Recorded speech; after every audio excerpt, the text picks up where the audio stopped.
Hey everyone. So here we are back for part 4 of Love That Dog by Sharon Creech. Um, Nat and I just worked out. My hair's looking real good, but I'm going to record this video anyway because I know you're dying to know what happens next. So here we go, and we are on January 24th. We were going for a drive, and my father said, "We won't be gone long. You come too." And so I went, and we drove and drove until we stopped at a red brick building with a sign in blue letters, Animal Protection Shelter. And inside we walked down a long cement path, past cages with all kinds of dogs, big and small, fat and skinny, some of them hiding in the corner, but most of them bark, bark, barking and jumping up against the wire cage as we walked past, as if they were saying, "Me, me, choose me, I'm the best one." And that's where we saw the yellow dog, standing against the cage with his paws curled around the wire and his long red tongue hanging out and his big black eyes looking a little sad and his long tail wag, wag, wagging as if he were saying, "Me, me, me, choose me." And we did. We chose him. And in the car, he put his head against my chest and wrapped his paws around my arm as if he were saying, "Thank you, thank you, thank you." And the other dogs in the cages get killed dead if nobody chooses them. Oh, well, that one is, oh gosh, I thought my computer just stopped. That one's quite emotional. So here we have the first part here. I'm noticing how Jack, he sometimes, is choosing to make a super short line, like on this last stanza here on this page, how he has dogs, a really important word, all alone on its own line. And I like how sometimes he uses all capital letters to show something. And what I'm also noticing is wherever he is having dialogue, whether it's his father telling him to come along, or here where he's saying what he thinks the dogs would be saying. I can't get this right. If he was saying what the dogs were saying, instead of using quotation marks, he's using italics, which are like that little tippy font. So sometimes, again, the poets can choose that way of representing things in poetry. Poetry has a little bit different rules of grammar than regular writing does. I also like how I noticed him using some repetition here with wag, wag, wagging and bark, bark, barking.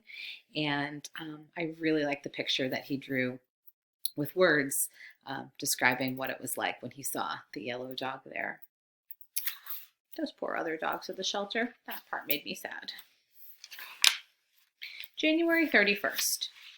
Yes, you can type up what I wrote about my yellow dog, but leave off the part about the other dogs getting killed dead because that's too sad.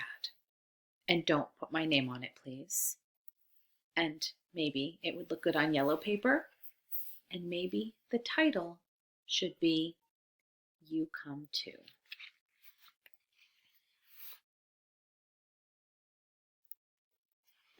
Feels like Jack might be starting to feel a little bit differently about his poetry writing. February 7th. Yes, it looks good on yellow paper, but you forgot, again, to leave more space between the lines like I did when I wrote it. That's okay, though. February 15th. I like that poem we read today about street music in the city. My street is not in the middle of the city, so it doesn't have that loud music of horns and trucks, clash, flash, screech. My street is on the edge of a city, and it has quiet music most of the time. Wisp, meow, swish.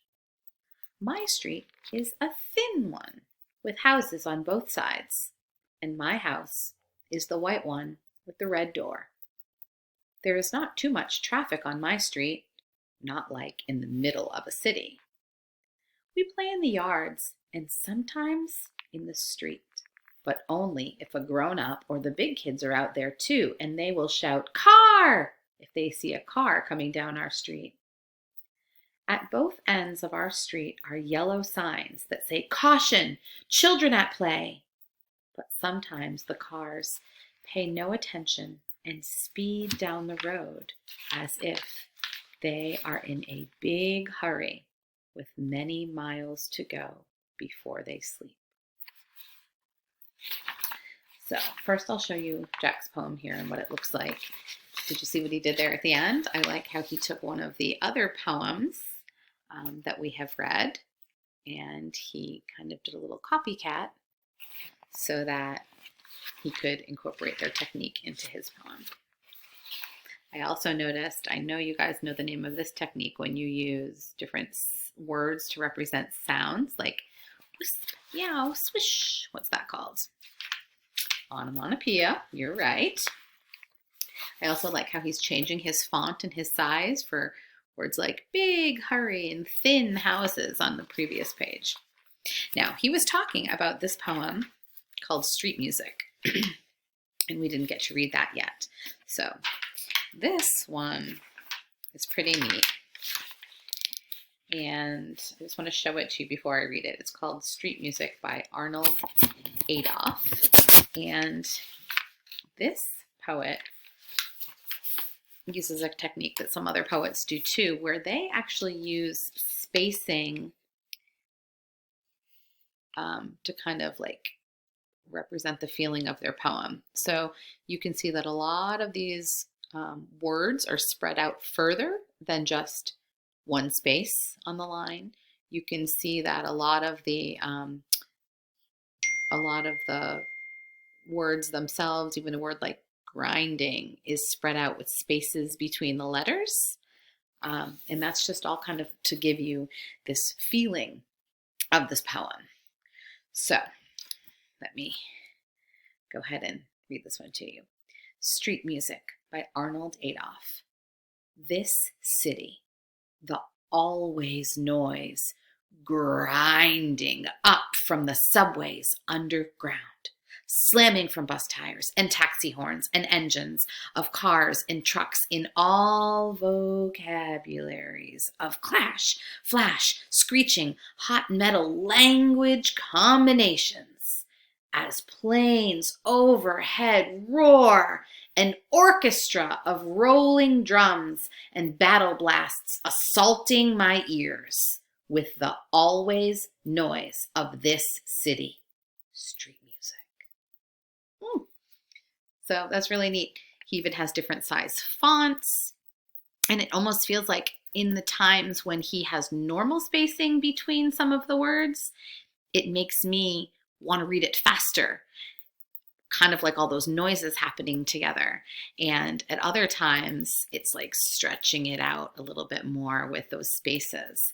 I also like how he really chooses those specific words that we talked about before, like how he calls the noises an orchestra, and then he describes those noises like rolling drums, even though that rolling drum sound might just be the sound of a truck rolling over, manhole covers or something, right?